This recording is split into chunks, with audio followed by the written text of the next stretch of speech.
At the beginning of a game of Ferretcraft, each player receives a deck of 10 cards. The decks are identical, including 1 block, 3 zap, 3 dash, and 3 types of divination.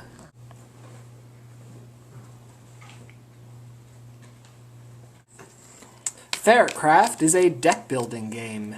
At the beginning of the game, you will shuffle together 3 separate stacks of cards that can be acquired and added to your deck. One stack is comprised of low-cost bronze tier cards.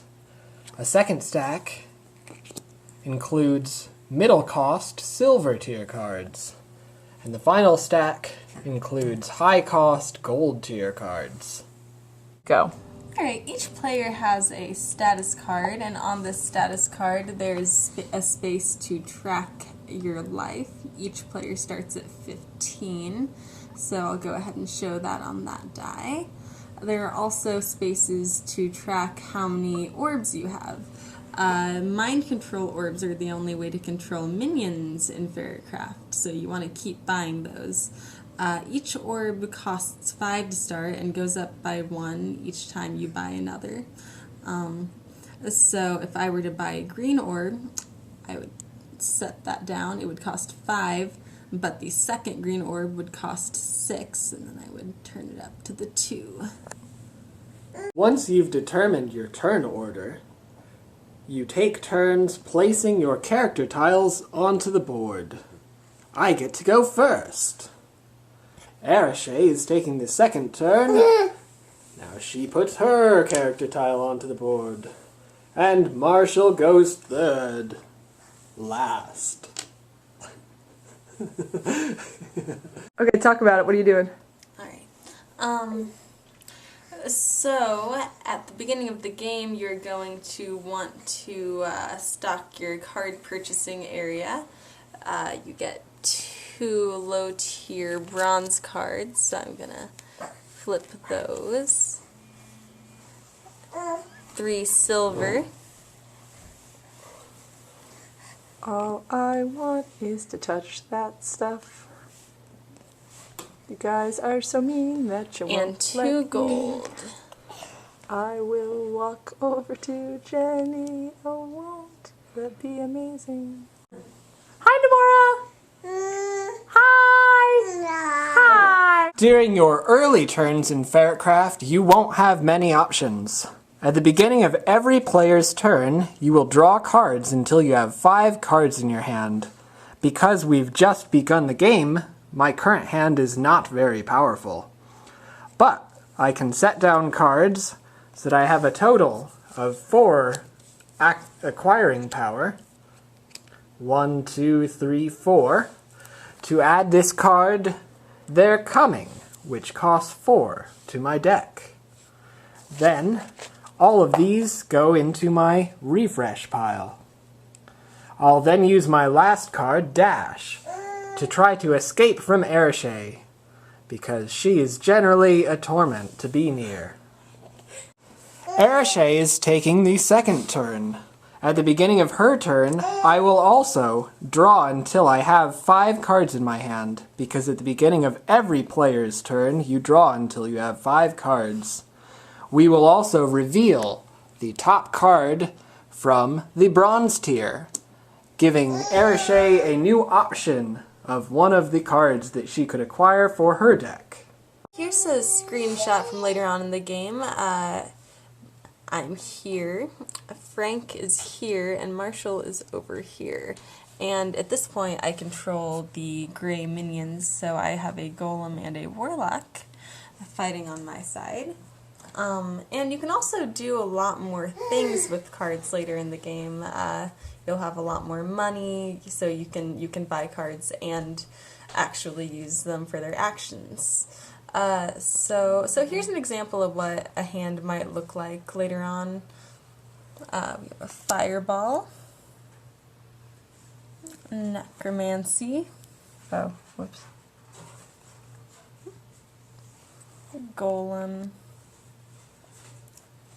sprint, and I miraculously still have zap in my deck. Okay. Okay, so here's an example of how you can play that hand. Show us again where people are and what's going on the board. Alright. I'm right here, and Frank is here, and Marshall is here. I currently control the gray orbs. So I control this golem and this warlock. Let's look at what Frank is controlling. Frank has the green minions, but he only has 3 of them out on the board right now, so... His life is bad. And his life is pretty low, so I'm thinking it's about time to kill Frank. So here's how you're going to do it. So here is how you might go about doing it. I am going to sprint over 2, 3, 4 to here. I will zap Frank. So that's going to take him down by 1. Can you just reduce the die? No, keep going. Okay. I will fireball him. So that's another 2 damage. But he's still at 1 life, so I'm going to summon a golem right next to him.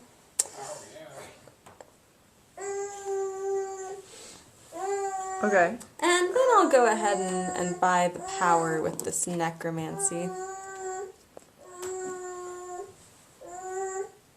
Now Frank's at 1, and it's time to show you what combat looks like between characters and minions.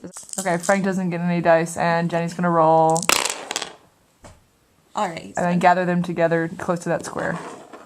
Close to this square? Yeah, totally. You're like, okay, I've got 2 shields. I've got 2 shields and 2 skulls, and Frank rolls no die. So he's taking 2 damage right now, and it looks like he can't block, so Frank is dead. Take your figure out of the frame and reach in and, like, gleefully take it away. Okay, never mind. Go on.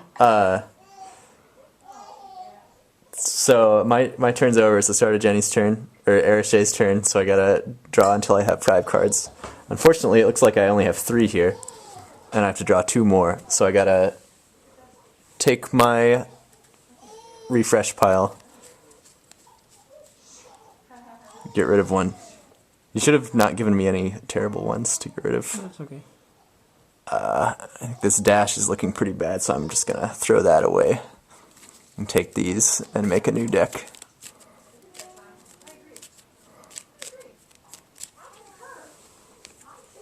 So that I can finish drawing.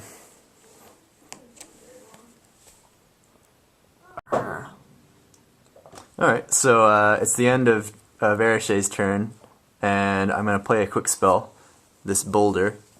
And one thing I got to make sure is if the thing I want to boulder is within range, and it has range 5 here. So I'm going to count the spaces. I'm this bat. Jenny's this rat wizard. It looks like she is within 5 spaces. So I'm gonna use boulder on her. Could you boulder anyone else? Do you have any other choices to boulder? Can you count the spaces to... I guess. I mean... Quick, count them! But if we want to do this... just point. Just point. Okay. So my available choices are Jenny, who's within 5, this golem is within 5, and this zombie, also this warg. Go.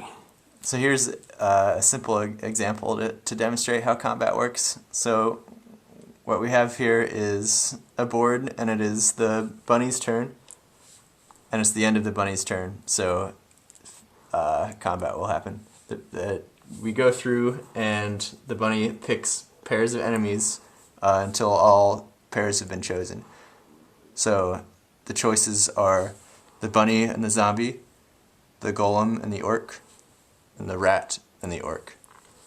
Note that the order here is a little bit irrelevant, but let's continue for the sake of demonstrating. Okay, so 2 skulls are rolled, so the bunny gets 2 damage.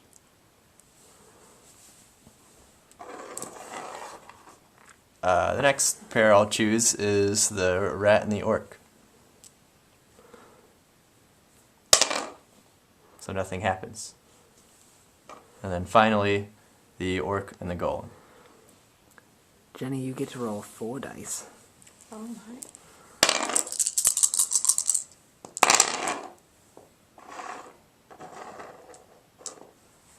So the orc rolled nothing, and the golem rolled 2 skulls. So the orc is killed and removed from the board.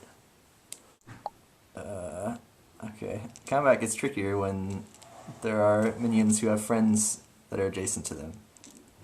Here's a battle between Bunny, who controls the green, and the rat, who controls the white.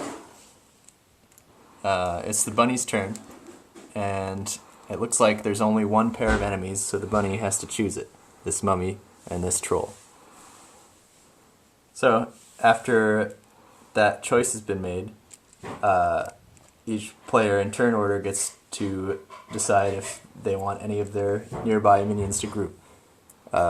The orc has the option of having, or the bunny has the option of having these 4 orcs join the troll, because they're adjacent to it. The rat has the option of having these 3 skeletons join his mummy to help. So, the bunny will, troll and company will end up having 8 dice by that's more than 8. Okay. Yep.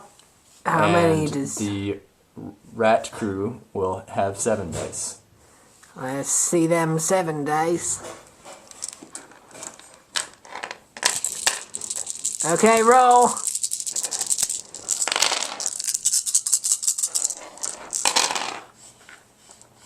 Oh dear. Resolve a combat, you remove the blank dice and line up the skulls and shields.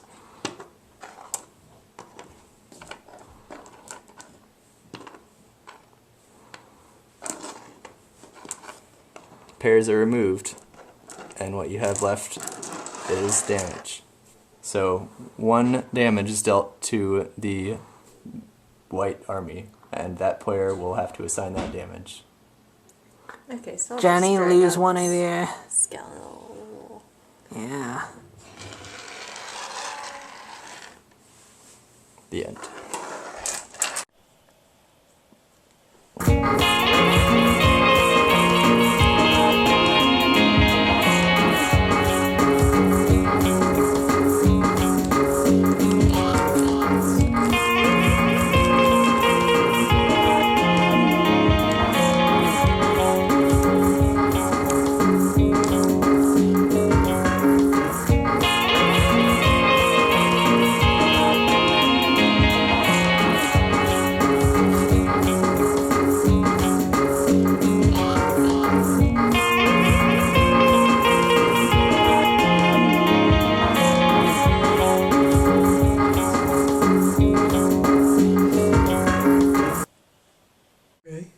Hi, Nomura!